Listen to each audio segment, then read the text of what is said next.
श्री रघुवंश शिरोमणि वर्ण्यो काल विलास पंचवर्ष शुभ संग में ताको कर्म प्रकाश। अब यहां पर राम जी मन और काल पर बात कर रहे हैं। इस संसार में संपूर्ण दुष्ट विलासों का शिरोमणि काल मन संपूर्ण क्रियाओं को करता और स्वयं भी उनका नाश कर देता है। आपने अपने जीवन में देखा होगा, कई बार जिन चीज़ों को आप सकारते हैं कालांतर में उन्हीं चीज़ों से आप नफरत करने लगते हैं। यही तो मन का खेल है। आप उन चीज़ों को स्वयं सकारते हैं लेकिन कालन आगे चल करके उनको आप नकार देते हैं। यही तो मन का खेल है।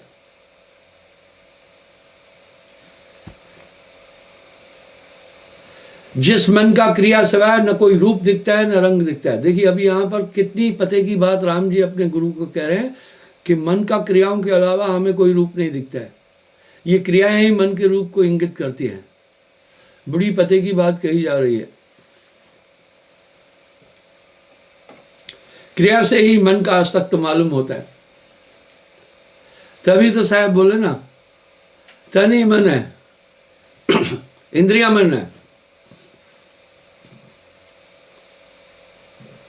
क्रिया से ही मन का अस्तित्व मालूम होता है। स्वरूप तो इसका किसी को दिखता ही नहीं है। क्या बात कर रहे हैं, इसका स्वरूप तो किसी को दिखता ही नहीं है।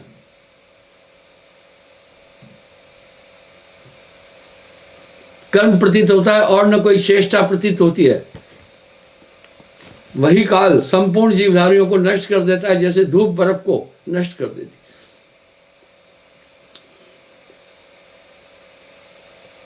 यह संसार काल को देशा, यहां कर्म का जाल पसारा है। जैसे धूप बर्फ को नष्ट कर देती है, यह जो विशाल जगत मंडल है, जो इस काल नित्यशाला है, जिसमें वह निरंतर नित्य करता रहता है, इस काल का दूसरा नाम कृतार्थ है। वह करतार है इसका दूसरा नाम। यह वर्ण शंकर का रूप धारण करके जगत अपनी स्त्री नियत के संग निरंतर नित्य करता है, माया के साथ। अब यहां साहब क्या कह रहे हैं, मन माया तो एक है, माया मन है समाय।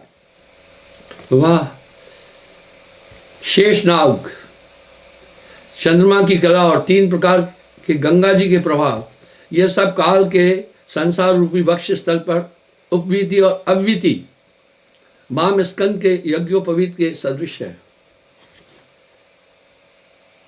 जैसे यज्ञोपवीत धारण करते हैं तो बाएं कंधे पर होता है और इस तरह दहनी दिशा में आता है।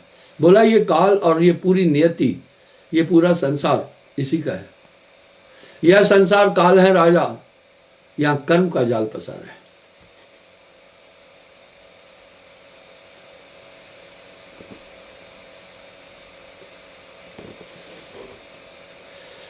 और सुमेर पर्वत रूपी कमल उसके हाथ में खेलने के लिए है। आप देखें, मैं अक्सर सुमेर पर्वत का या पामीर का जिक्र करता हूं। इसी पामीर और सुमेर से ही संपूर्ण पर्वतों का उद्गम है। दरअसल यही अपना पर्वत पूरे विश्व में फैला हुआ है।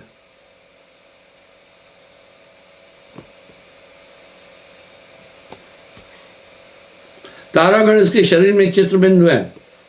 पुष्कर और आवर्त नामक प्रलय काल के मेघ इसके वस्त्र के किनारे हैं। असीम समुद्र इसका एक वस्त्र पहनने को है बस। हाँ, ये संपूर्ण संसार ही काल है। और आकाश दूसरा ओढ़ने का वस्त्र है। ऐसे भेषधारी उस वर्ण शंकर के सामने उसकी नियति नाम की स्त्री माया प्राणियों के भोगानुकूल कार्य आरंभ कर निरंतर नित्य करती रहती है। आप यहां पर थोड़ा विचार करें। साहब एक शब्द कह रहे हैं, मन माया तो एक है, माया मन है मिला है। अकारण उसका बड़ा आश्चर्य है। पाताल उसके चरण है, उनमें नरकों की पंक्ति घुंघरू के समान है। ये निपुण पाप रूपी डोरों में गुथे हुए हैं। नरक की अग्नि उन निपुणों की चमक है और नरकस्थ प्राणियों के रोने का शब्द उन निपुणों की झनकार है। और प्राणियों के शुभ कर्म रूपी सुगंध के प्रकट होने के लिए शुभ क्रिया रूपी सखी के से रचित यम रूपी ललाट पर चित्रगुप्त रूपी कस्तूरी का तिलक है। आपने विराट रूप में भी देखा है, उसमें स्वयं कह रहे हैं मैं ही काल हूं, मैं ही सब कुछ हूं।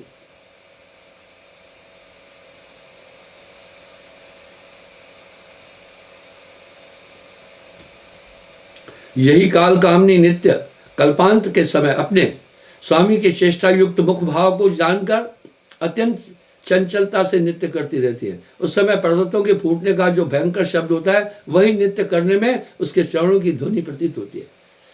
आपको ध्यान होगा, मैंने भैरव और भैरवी जब महाप्रलय होती है उसका वृत्तांत भी बताया था। देखिए वो तो साहब की वाणी थी, ये तो योगा विशिष्ट है ना।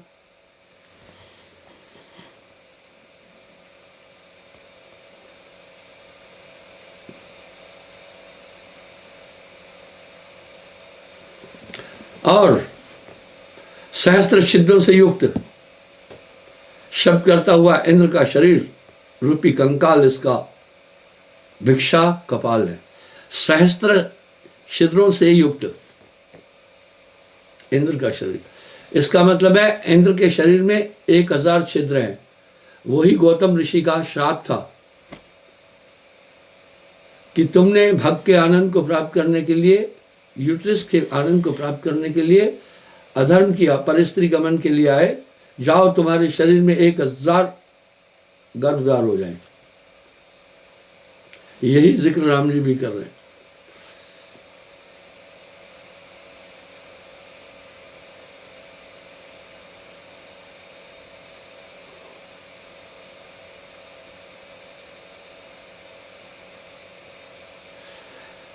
नित्य में मस्तिष्क पर्वताकार भैरव का उदर ही इसका करमंडल है। सहस्त्र छिद्रों से युक्त शब्द करता हुआ इंद्र का शरीर रूपी कंकाल इसका भिक्षा कपाल है। और पीठ की सूखी हुई हड्डियों का ठठर इसकी खटवांग है। इस तरह सबको संगार करने वाली नियति आकाश मंडल को संपूर्ण करके अपने स्वरूप को अपने आप डराती है। निसंदेह इस सृष्टि की संरचना बड़ी विकट है।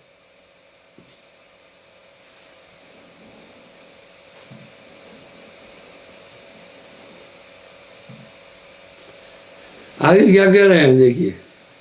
और अत्यंत भयानक शब्द करने वाली है नियति अनेक प्रकार के मस्तिष्क रूपी कमलों की माला धारण कर, हाँ, मस्तिष्कों की अनंत माला धारण कर नृत्य करती हुई महाप्रलय में शोभायमान होती है। प्रलय करने वाले पुष्कर और आवर्त ये दोनों मेघ इसके डमरू हैं। आप देखिए ये व्याख्या कितनी गहन है। हे महर्षि, चंद्रमंडल की कांति से देदीप्यमान तारागणों की ज्योति से प्रकाशित मोर पंख के सदृश अपने केशों से अभिषित आकाश रूपी नियति नृत्य करती है। और इसके एक कान में हिमालय पर्वत की चमकती हुई और हड्डियों का कुंडल है, और इसके कान में सुमेर रूपी अत्यंत पर्वत वान स्वर्ण का कर्ण भूषण है। इन्हीं कानों में सूर्य और चंद्रमा रूपी कुंडल गंडा मंडल पर चंचल है। और लोक लोक पर्वतों की पंक्तियां इसकी कटी मेखला है, वह कमर में बांधने वाली मेखला है। आपने निसंदेह विराट रूप में भी इस बात को सुना होगा। राम जी ये बोल रहे हैं अपने गुरु जी को।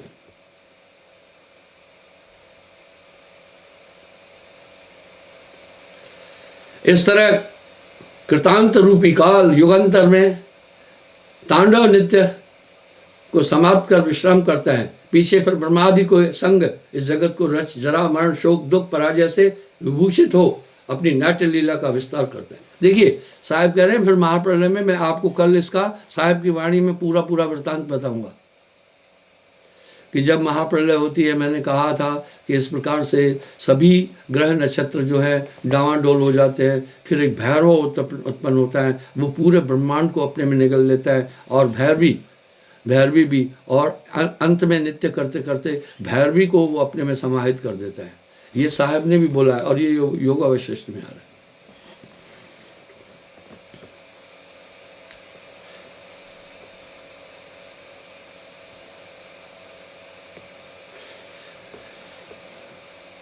इसी तरह काल भी नाना प्रकार के जगत देश बन जीव, उनकी स्थिर अस्थिर आचार परंपरा रचता है, किंतु थकता नहीं है।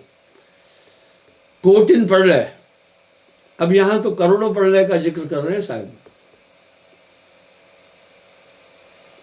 हे महर्षि, ये संसार में काल आदि के ऐसे चरित्र हैं जो बताइए कि मेरे समान मनुष्य इसमें कैसे विश्वास करे।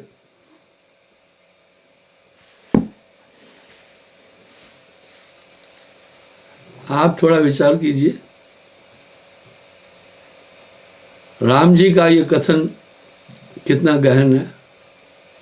आप देखें, श्री रामचंद्र जी कहने लगे, हे महर्षि, जब इस संसार में कालादि के ऐसे चरित्र हैं तो बताइए कि मेरे समान मनुष्य इसमें कैसे विश्वास करे। प्रपंच रचने में चतुर इन देवकालादि के कारण हम बिके हुए के समान स्थिर हैं, और उनके मोह में बंधकर हम वन के मृगों के समान हो गए। और ये योगा वशिष्ठ महारामायण आप देख रहे हैं।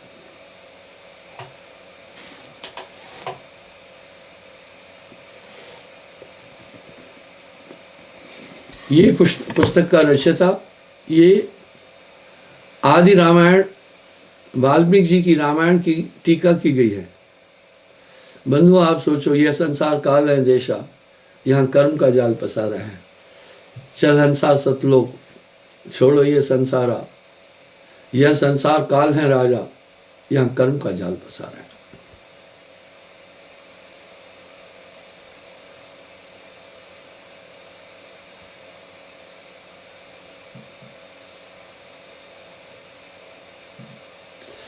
अपने पेट को भरने में तत्पर यह महाधूर्त काल इस संसार में सब मनुष्यों को आपदाओं के समुद्र में गिराता है। ये काल भीषण चेष्टाओं द्वारा दुर्दशा उत्पन्न करके प्राणियों को ऐसे दग्ध करता है जैसे अग्नि अपनी उष्ण और प्रकाशमान ज्वालाओं से संसार को भस्म करती है।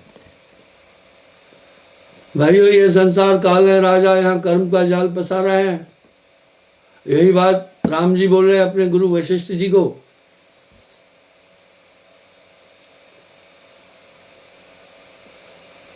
और ये नियति, भाग्य, कर्म के अनुसार अवश्य फल देने वाली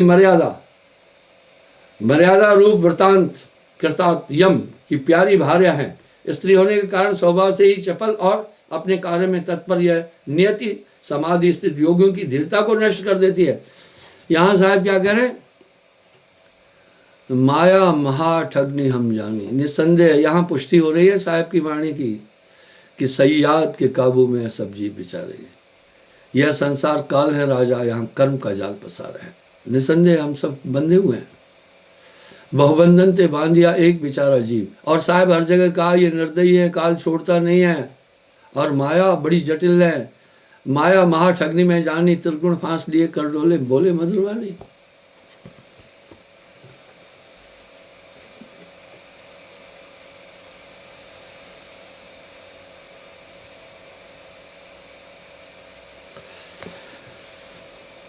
उसी प्रकार ये क्रूर हृदय कृतांत प्राणियों के तरुण शरीर को बूढ़ा बनाकर भक्षण कर लेता है वृद्ध बना करके भक्षण कर लेता है। संपूर्ण निर्दयों का राजा यम तो किसी दुखी पर दया करना सीखा ही नहीं है। आप देखें ना कैसी व्यथा है संसार की। मनुष्य कितना दुखी है। तंदर सुखिया कोई न देखा, जो देखा वो दुखिया। वाटे वाट हर कोई दुखिया। क्या तपसी क्या वैरागी, वाटे वाट हर कोई दुखिया। क्या तपसी क्या वैरागी। हम सब देख रहे हैं संसार में, ये संसार की व्यथा को समझ रहे हैं। साहब ने जितना बेहतरीन निरूपण इस मन और काल का किया है, ऐसा निरूपण आज तक कोई भी नहीं किया है। सर्प जिस प्रकार वायु का भक्षण करता है, उसी प्रकार यह क्रूर मन कृतार्थ प्राणियों के तरुण शरीरों को वृद्ध बनाकर भक्षण कर लेता है। संपूर्ण निर्दयों का राजा यम तो किसी दुखी पर दया करना सीखा ही नहीं है। वाह, आप देखते हैं, कभी कभी हम सब देखते हैं, 4-5 छोटे छोटे बच्चे हैं और वो आदमी मर जाता है, मौत उसे ले जाती है, उसके बच्चे बिलखते हैं, हम सबको दया आती है, वो निर्दयी है। मन ही आहे काल कराला, यहां पुष्टि हो रही है साहब की वाणी की। जीव नचाए करे बेहाला। हे मुनिवर, अज्ञ मनुष्य जिसको भोगों का स्थान समझते हैं, वह सब अति दारुण दुख का मूल है। हाँ? कह रहे हैं जिन भोगों को, विषयों को ये मनुष्य सुख का स्थान मानता है, यथार्थ में ये तो दुखों का बहुत बड़ा मूल है।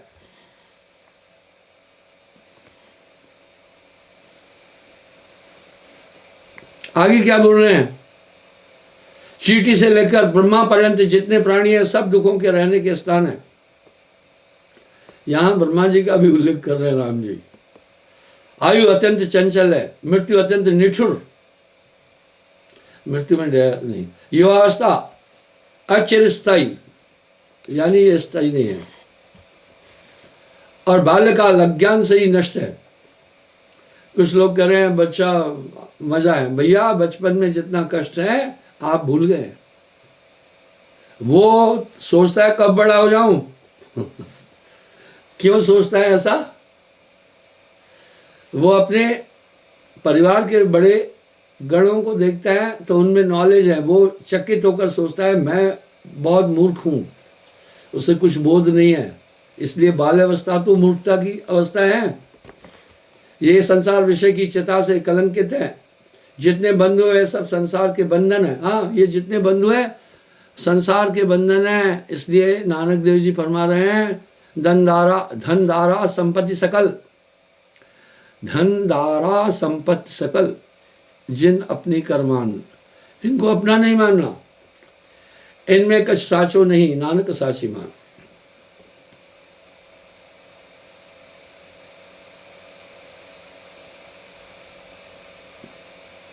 जितने भोग हैं वह सब इस संसार में महारोग है। और तृष्णा केवल मृग तृष्णा के समान है। अब मृग तृष्णा क्या? दूर मरुस्थल में, क्योंकि मरुस्थल में, रेगिस्तान में पेड़ नहीं होते, वहां मृग मरीचिका दिखती है, बाकी जगह नहीं दिखेगी। मृग मरीचिका क्या है आइए बताते। दूर मरुस्थल में, जहां जमीन और आसमान मिलता हुआ दिखता है, ये सिर्फ मरुस्थल में दिखता है, क्योंकि वहां पेड़ नहीं है। जहां पेड़ है वहां मृग मरीचिका नहीं दिखती है। तो मृगा उसको सोचता है कि ये जलाशय, कोई समुद्र, कोई तालाब है, और पिपासा, प्यासा दौड़ता है उसकी तरफ। जैसे दौड़ता जाता है वैसे वैसे वो दूर होता जाता है। अंतोगत्वा वो दौड़ते दौड़ते अपने प्राणों को त्याग देता है। इसी तरह ये जीवन है, मृग मरीचिका की तरह। मैं जीवन का रूपक 2 मिनट में बोलूंगा, आप सुनना। सबसे पहले मनुष्य माद गर्भ में उल्टा लटका होता है, वहां ताप मिलते हैं। पहला ताप मिलता है, हीट है वहां। शरीर कैसे पकता है माद के गर्भ में? वो मासिक का अंतिम बचा हुआ जो अंश होता है, वो और बीज का शुक्राणु, उनके द्वारा शरीर स्थिर होता है। और जैसे ईंट भट्ठे में पकती है, ऐसे माद गर्भ में एक ईंट मिलती है, उसको कहते हैं माद गर्भ का ऊष्मा, जठर अग्नि। ये बड़ी दुखदायी होती है। दूसरा, मलमूत्र की थैलियां साथ में होने के कारण से परम दुर्गंध होती है। आप देखते हैं ना, थोड़ी देर आप कहीं चले जाएं ऐसी गंदी जगह तो आप ऊब जाते हैं। तीसरा, उल्टा लटका होता है। इस अवस्था को आनंदमय कहेंगे। जन्म लेके आता है, कुछ नहीं पता है, मलमूत्र वहीं करता है। किसी ने काट दिया, कोई जानवर काट दिया, वो अपनी बात नहीं बोल सकता है। धीरे धीरे, ये मृग मरीचिका का मैं वृतांत बता रहा हूँ। धीरे धीरे फिर वो थोड़ा सा बड़ा होता है, माँ बाप उसको पढ़ाने के लिए पठाते हैं। पढ़ाना उसको जहमत लगती है, अच्छा ठीक है पढ़ लेता है। अब उसको सुख लगता है कि आगे कोई जॉब मिल जाए। अच्छा, बड़ी मुश्किल से जॉब मिल जाता है कहीं, क्योंकि सबको जॉब कैसे दे सकती है गवर्नमेंट, बहुत बड़ी जनसंख्या है। एक साधारण गवर्नमेंट सर्वेंट पूरी सर्विस में 1 करोड़ रुपए से ज़्यादा तनख्वाह ले देता है। तो उसके बाद फिर वो क्या करता है, विवाह कर लेता है। अब सोचता है सुख मिल जाएगा, वाह जन्म तेरा बातन बीत गए हो। अब वहां क्या होता है, अब वो सोचता है बीवी तो मिल गई, अब सुखी नहीं हुआ है। अब वो कहता है कि भाई बेटा आ जाए तो सुख मिलेगा। अच्छा, देव संयोग से अगर बेटा भी मिल गया, कहीं बेटी आ गई तो हताश हो जाता है। बेटा मिल गया, आगे क्या सोचता है पता है, इसको पढ़ाऊं लिखाऊं बड़ा हो जाए तो ये सुख देगा। अच्छे बेटे को पढ़ाया लिखाया बड़ा भी कर दिया। आजकल की संतान माता पिता की सेवा में रुचि नहीं रखती है, और यहां पाश्चात्य संस्कृति ने पैर जमा लिए हैं। हमारी अपनी संस्कृति दब गई है। कई लोग विदेशों में नौकरी करते हैं, अमेरिका में, फ्रांस में, जर्मनी में, यूरोप आदि देशों में, ब्रिटेन में, अर्बन कंट्री में। वहाँ के कल्चर अलग है। जब यहाँ आते हैं तो वैसा ही कल्चर बनाते हैं, और बड़ी भारी मात्रा में बालक लोग, विद्यार्थी लोग बाहर पढ़ने जाते हैं, बहुत जाते हैं। कनाडा में तो भरे हुए हैं भारत के लोग, मैं जाता हूँ ना वहाँ। अमेरिका में बहुत है, इस तरह ऑस्ट्रेलिया में भी है। अब सोचते हैं इसका ब्याह करें तो हमारा पिंडा छूटे। भैया पिंडा छूटने वाला कभी भी नहीं है यहाँ। कहत कबीर सुनो भाई साधो, रुई लपेटी आ गए।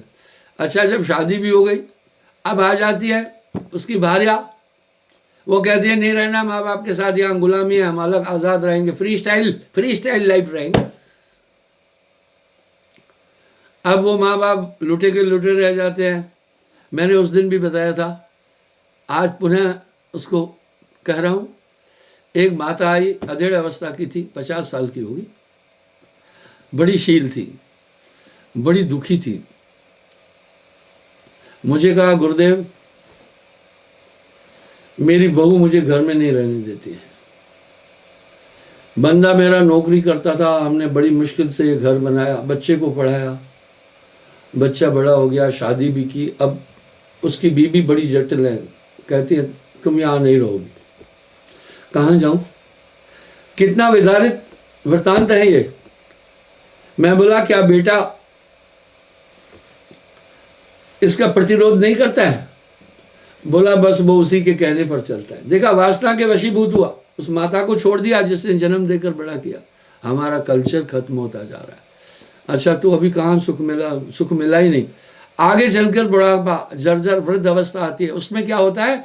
उसमें और पीड़ा, वृद्ध भयो कफ वाय ने घेरो, नित नित रोग नयो। हमारे वाइटल ऑर्गन इतने कोमल हैं, फेफड़े कितने कोमल है, किडनी कितनी कोमल है, हार्ट कितना कोमल है, ब्रेन आपको बाहर दिखाएं तो डर जाएंगे। इनमें विकार आना शुरू हो जाते हैं, कफ पित्त वाय ये सब बदल जाते हैं, नाना प्रकार के रोग आकर घेरते हैं। अब क्या कहता है भगवान, ले चलो अपने पास। मैं कहता हूँ तुमने बड़ी देर कर दी। तो साहब यहाँ चेतावनी दे रहे हैं, यही वक्त है, यही है वेला, चेत सवेरे बावरे, फिर आगे पछता है और मुँह पीछे ले लो करते हैं, नेक धरत नहीं थी। ये मृग मरीचिका है संसार। जैसे मृग मरीचिका में मृगा जल की प्राप्ति का भाव लेकर दौड़ दौड़ कर अपने प्राण त्याग देते हैं, इसी तरह इस संसार में कोई सुख प्राप्त नहीं कर सकता है। तनधर सुखिया कोई न देखा, तनधर सुखिया कोई न देखा, जो देखा वो दुखिया। वाटे वाट हर कोई दुखिया, क्या तपसी क्या वैरागी। जोगी दुखिया, जंगम दुखिया, तपसी को दुख दुना। भैया ये संसार दुखों का सागर है। तब तो साहब ने कई वाणियों में संबोधन किया, चल अंसा सतलोक छोड़े ये संसारा, ये संसार काल है राजा। वाह, यह संसार काल है राजा, यह कर्म का जाल पसारा है। बिन रसरी सकल जगबंदिया, जो चाहे वो कराता है। जैसे नट कठपुतली से जो भी नृत्य चाहता है कराता है, जैसे नट बंदर से जो भी चाहे कराता है, अंदर बैठा है ये मन इंसान से सभी कर्म कराता है। अभी साहब क्या कह रहे हैं? कर्म करावे आप कष्ट देव पुण्य जी को। कर्मों का अधिष्ठान मन है, आत्मा तो उसको ऊर्जा दिए जा रही है। ये सब अज्ञान के कारण होता है। एक 3 लोक का राजा अवतार राम जी, क्योंकि रामकृष्ण विष्णु के अवतार है, वो ये बात बोल रहे हैं।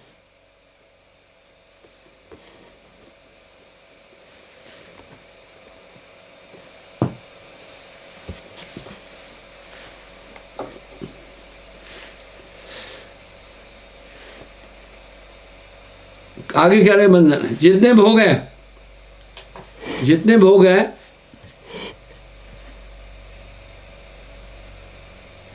वे सब इस संसार में महारोग हैं और तृष्णा केवल मृत तृष्णा के समान है।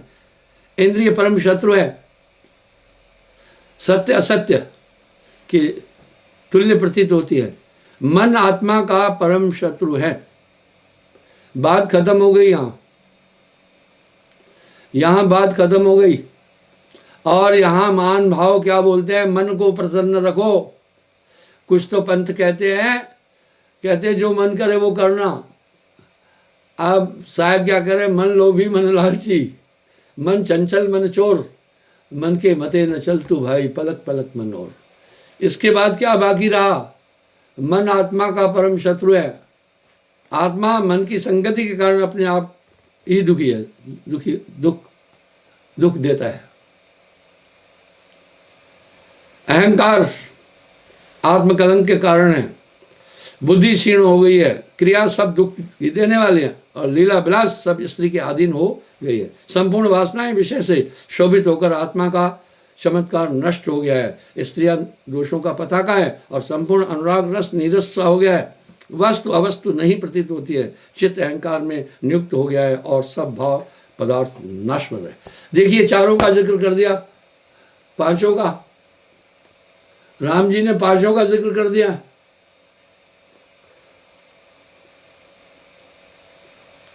हे साधु, बुद्धि अत्यंत व्याकुल होकर केवल संताप को प्राप्त हो रही है। राग रूपी रोग ही संसार में अधिक फैला हुआ है, परंतु वैराग्य हम दुर्लभ है। अब साहब क्या कह रहे हैं? ग्रह छोड़ भय सन्यासी तेऊ न पावत पारा। हम सब निसंदेह एक क्रूर ताकत के हाथ में है। सयाद के काबू में है सब जीव विचल। रजोगुण से प्राणियों की दृष्टि नष्ट हो गई है। तमोगुण बढ़ रहा है, सतोगुण प्राप्त नहीं होता। जब भी ये गुण उठते हैं, जब आप में तमोगुण आया, आप में ईर्ष्या ही ईर्ष्या रहेगी, आप में बदले की भावना उत्पन्न होगी, आप हिंसक हो जाएंगे और संसार के तमोगुण से।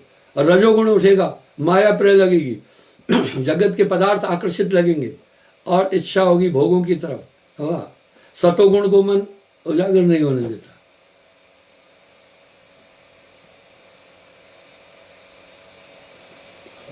राग रूपी रोग ही संसार में अधिक फैला हुआ है। राग क्या है? आप देखो, भाइयों में राग है। इसके पास ये है, मेरे पास क्यों नहीं? ये राग है।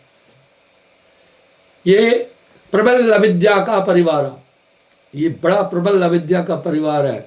आगे साहब कह रहे हैं, इन सब मिल जी गई घेरा।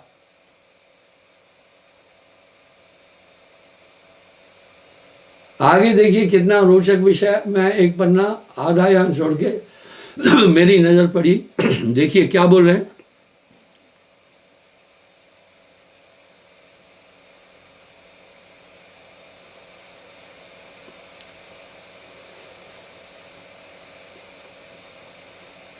काल प्राणियों के समूहों को नित्य कहाँ ले जा रहा है?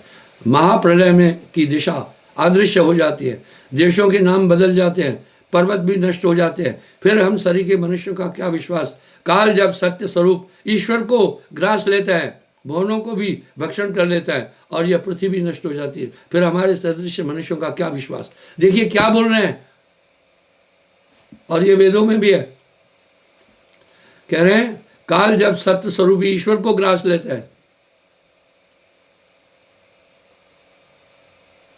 भुवनों को भी भक्षण कर लेता है और यह पृथ्वी नष्ट हो जाती है, फिर हमारे सदृश मनुष्य का क्या विश्वास। समुद्र भी सूख जाते हैं, तारागण भी विदीर्ण हो जाते हैं और सिद्ध लोग भी नष्ट हो जाते हैं, फिर हमारे सदृश मनुष्यों का क्या विश्वास। दानव भी विदीर्ण हो जाते हैं, तारे भी, तारों का जीवन भी चिरस्थायी नहीं है, और देवता भी मर जाते हैं।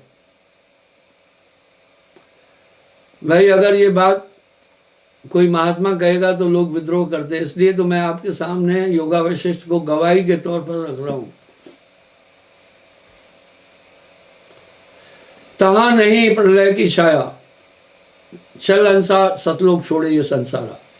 ये संसार काल है राजा, यहां कर्म का जाल पसारा है, बड़ा विदारक है ये संसार, सावधान रहें। इसलिए आपका बैरी मन के अलावा कोई भी नहीं है, तेरा बैरी कोई नहीं, तेरा बैरी मन। जीव के संग मन काल को वासा, अज्ञानी रह विश्वासा। तो बंधुओं, आप इस मन से सतर्क रहिए ना। ये पल पल जागत सोवत धर धर मारे, ये सब आगे क्या बोल रहे हैं।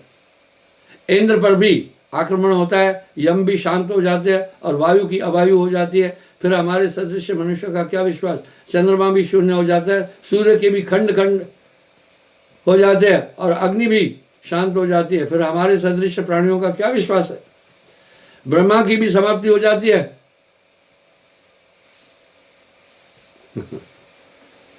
महादेव का अभाव को महादेव भी अभाव को प्राप्त हो जाते हैं, फिर हमारे सदृश मनुष्यों का क्या विश्वास, जो काल का भी संहार कर लेता है, नियति को दूर कर देता है और अत्यंत आकाश का भी विनाश हो जाता है, फिर हमारे सदृश मनुष्यों का क्या विश्वास, जो इन कानों से सुना जाता है, न वाणी से कहा जा सकता है, न नेत्रों से जाना सकता है। इसलिए ये मन ही आहे काल कराला, मन ही आहे काल कराला, जीव नचाए करे बेहाला। जीव के संग मन कार राय, अज्ञानी नर जानत नहीं। जीवन के पहलू में आपने कई बार देखा होगा, कई ऐसे कार्य आपने जो अनिष्टकारी है किए, पछताया, आपने पश्चाताप किया होगा, क्यों हुए। इसका मतलब है अंदर कोई ऐसी ताकत बैठी हुई है जो अपना पूरा काम कर रही है। साहब यही कह रहे हैं, नाम होए तो मात नवावे, ना तो ये मन बांध नचाए। जब वो ताकत आ जाती है फिर इसका जोड़ नहीं चलेगा। क्या कह रहे हैं, कितने तपसी तप कर डारे, काया डारी गारा, ग्रह छोड़ भय सन्यासी तेहु न पावरा। आगे क्या बोल रहे हैं, बचियों एक उपाय सार नाम को पाए के। इसलिए संतत्व की धारा ने इसको स्थापित किया है। आप देखिए वशिष्ठ, ये वाल्मीकि जी की वाणी का टीका किया गया है, वाल्मीकि रामायण से ही है। और वाल्मीकि रामायण ही आदि रामायण है, जिनके माध्यम से ही गोस्वामी तुलसीदास जी ने रामचरित्र मानस का सृजन किया है। तो बंधुओं, आज के प्रवचन का सार मैं आपको ये बता रहा हूँ, आप इस संसार में सुख मत ढूंढिए। क्या राजा, क्या प्रजा, क्या बड़े बड़े आदमी, तन धर सुखिया कोई न देखा, जो देखा वो दुखिया। अरे जोगी दुखिया, जंगम दुखिया, तब से को। साहिब के शब्द कॉशनरी है, साहिब की वाणी आपको एक दिशा देती है, सतर्क करती है, चेतन करती है।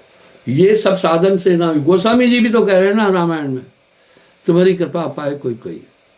और साहब भी कह रहे हैं, अदा कर खुद खजाने से, छुड़ा ले अपने बंदे को। सुरत करो मेरे साइया, मैं हूँ भवजल माँ, आप ही हम बह जाएंगे, जो न गहोगे माँ। आप एक विकट स्थिति में, ये मनुष्य, ये संसार काल का देश है, और इस संसार में विचरण करने वाले सब कह दिए सयाद के काबू में है सब जीव बेचारे। फिर मैं आपको आज रीगन के पिए का वाक्य फिर दोहरा रहा हूँ। मुझे यूँ लगता है हम सब किसी शैतानी ताकत के हाथ में हैं। ये गोल्डन वाक्य कहलाया था साल भर का, रीगन के पिए ने कहा था। मुझे यूँ लगता है हम सब किसी शैतानी ताकत के हाथ में है। वो शैतानी ताकत हम सब से जो चाहती है कराती है।